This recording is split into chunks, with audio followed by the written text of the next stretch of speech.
अस्सलाम वालेकुम। स्टूडियो में बात करेंगे हेपेटाइटिस सी वायरस की। Again first from Davidson then from Irfan. Hepatitis C का रखने के as the name C suggest, C का मतलब है क्रॉनिक। इसके जो एक्यूट इन्फेक्शन होता है, एक्यूट इन्फेक्शन काफ़ी रेयर होता है, बहुत कम होता है। एक्यूट ज़्यादातर जो 70% होता है केसेस होते हैं उनमें हमको क्रॉनिक इन्फेक्शन इसका मिलता है and it can lead to chronic liver disease. It can also lead to cirrhosis and hepatocellular carcinoma. इसके रिस्क फैक्टर्स क्या होते हैं? Male genders, having immunosuppression, having prothrombotic states and having heavy alcohol misuse.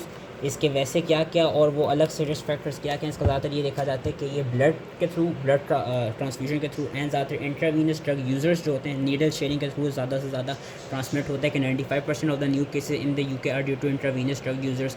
बाकी unscreening infected blood products के वही blood के transmission, blood की transfusion की वजह से ज़्यादा वो होता है, ट्रांसमिट होता है। वर्टिकल ट्रांसमिशन काफ़ी कम है, नीडल स्टिक इंजरी से होता है। आइट्रोजेनिक पेरेंटल ट्रांसमिशन से हो सकता है, शेयरिंग टूथ ब्रशेस रेजर से। एंड इसका जो सेक्सुअल ट्रांसमिशन है वो भी काफ़ी अनकॉमन है as compare to hepatitis B. तो इसमें मेन जो होता है वो intravenous drug user and your क्या कहते हैं ब्लड ट्रांसफ्यूजन, इसमें हमारे पास दो आ जाते हैं।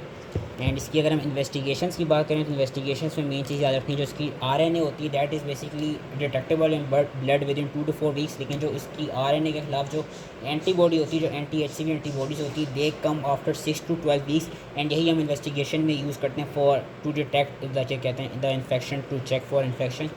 एंड उसी के खिलाफ हम डायग्नोस करते हैं कि हेपेटाइटिस सी वायरस का इन्फेक्शन है या नहीं, क्योंकि जो एंटीबॉडीज़ हैं they can persist even after viral clearance.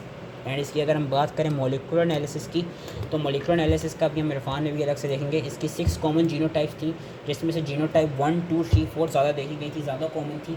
ये देखा गया था कि जो जीनोटाइप 2 और जीनोटाइप 3 जो थी उनको ईजिली हम pegylated interferon alfa and ribavirin therapy के थ्रू हम ईजिली 24 वीक्स के अंदर ख़त्म कर सकते हैं as compare to your genotype 1 of hepatitis C virus, जिसका हम आगे पढ़ेंगे कि उसमें साथ में वो उसको पेगाइलेटेड इंटरफेरॉन अल्फा से ख़त्म नहीं किया जा सकता था। उसको पेगाइलेटेड इंटरफेरॉन अल्फा, राइबाविरिन और प्रोटीज इनहिबिटर के साथ हम क्या कहते हैं वो रिमूव करते थे। एंड उसकी जो ट्रीटमेंट ड्यूरेशन थी वो 48 वीक्स थी।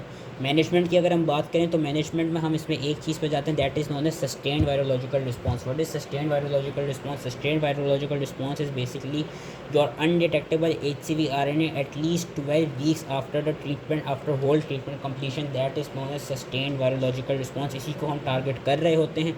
एंड इसको टारगेट करने के लिए हम क्या करते हैं, हम ये 5 क्लासेस, 5 में से 4 जो मेन याद रखनी होगी, हम ये 4 क्लासेस ऑफ ड्रग्स यूज़ देते हैं। इनके ड्रग्स नेम्स भी हैं, अगर तो ड्रग नेम्स याद होते हैं वेरी गुड, नहीं याद होते तो एटलीस्ट क्लासेस के नाम पता होने चाहिए कि protease inhibitors, nucleoside polymerase inhibitors, non nucleoside polymerase inhibitor, इन दोनों में एक ही आता है, sofosbuvir and dasabuvir and NS5A inhibitors. ये हम ड्रग्स देते हैं।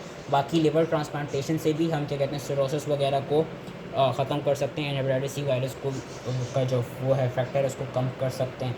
तो that was related hepatitis C virus. अभी मैं इरफान के थ्रू भी पढ़ा देता हूँ, इसकी ट्रीटमेंट ज़्यादा उसमें ज़्यादा डिटेल लिखी हुई इरफान ने।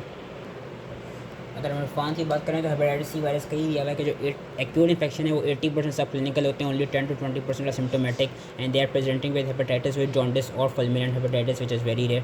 ज़्यादातर क्रॉनिक इन्फेक्शन ही होते हैं जो कि 80% पेशेंट्स में देखा जाता है। And after this 80 patients 20% of them develop cirrhosis within 20 years and 2 to 5% per year will develop hepatocellular carcinoma. Risk factors के हैं male gender, immunosuppression, prothrombotic state and heavy alcohol misuse. Extrahepatic symptoms क्या क्या हो सकते हैं like cryoglobulinemia, porphyria cutanea टाडा, membranoproliferative glomerulonephritis, monoclonal gammopathy of unknown significance and non-Hodgkin lymphoma। Cytology and diagnosis पे जाएँ, LFTs में एपिसोडिक एलिवेशन आती जाती है सीरम अमाइलोट्रांसफरेजेस की। HCV RNA में पता है it is positive with in 1 to 3 weeks and it is a marker of active infection. उसके खिलाफ जो एंटीबॉडी है हम बेसिकली उसको डिटेक्ट करते हैं। एंड डायग्नोसिस इसी तरह होती है कि if there is acute infection so there is positive HCV RNA and the antibody, in resolved infection there is negative HCV RNA and there is low titers of antibodies, and in chronic infection there is both positive RNA and positive antibody। Treatment पे जाएँ, acute infection की उन्होंने treatment बताई हुई है कि pegylated interferon alpha plus राइबाविरिन हम देते हैं for 12 to 24 weeks. Chronic infection में ये कि क्रॉनिक इन्फेक्शन के लिए एक तो HCV RNA पॉजिटिव होनी चाहिए, plus there should be biopsy showing a chronic hepatitis and fibrosis stage 1, और there should be a biopsy showing compensated liver disease. Triple therapy and dual therapy दी गई। Dual therapy मैंने पीछे बताया थी कि जीनोटाइप्स 2 और 3 के लिए देखा गया था कि pegylated interferon alpha plus ribavirin for 24 weeks of duration, इसके थ्रू वो ट्रीट हो जाते थे। वेयर जीनोटाइप 1 के लिए लिखा गया था कि pegylated interferon alpha plus ribavirin plus any one protein inhibitor हम जब देंगे फॉर 24 to 48 वीक्स देनी उसकी ट्रीटमेंट होती थी। What was the goal of therapy? Sustain virological response which is basically loss of virus from your serum 6 months after completing therapy. इसमें 6 months दिया हुआ है, वैसे डेविडसन में दिया हुआ था 12 weeks which accounts for 3 months। तो 3 से 6 months आफ्टर कंप्लीटिंग थेरेपी अगर तो हमारे पास जो वायरस है उसका जो वायरल लोड है वो कम हो जाए, that is known as sustain virological response. Whereas early virological response is defined as negative HCV RNA within 1 month after starting therapy. Genotypes में बात की जाए तो जीनोटाइप्स 2 और 3 का एज वी सॉ उसका गुड रिस्पॉन्स है, उसका जो सस्टेन वायरल रिस्पॉन्स रेट है वो भी 70% है आफ्टर 6 months थेरेपी एंड सिर्फ 24 वीक्स की होती है ट्रीटमेंट। वेयर जीनोटाइप 1 and 4 का देखा गया एवरेज रिस्पॉन्स है, प्रोटीज इनहिबिटर भी देना पड़ रहा है, ड्यूरेशन 48 वीक्स तक चलती है एंड इसका जो सस्टेन वायरल रिस्पॉन्स रेट है वो है around virological response rate that is around 40% after 12 months therapy. So that was all hepatitis C. I hope इस समझ में आ गया हो।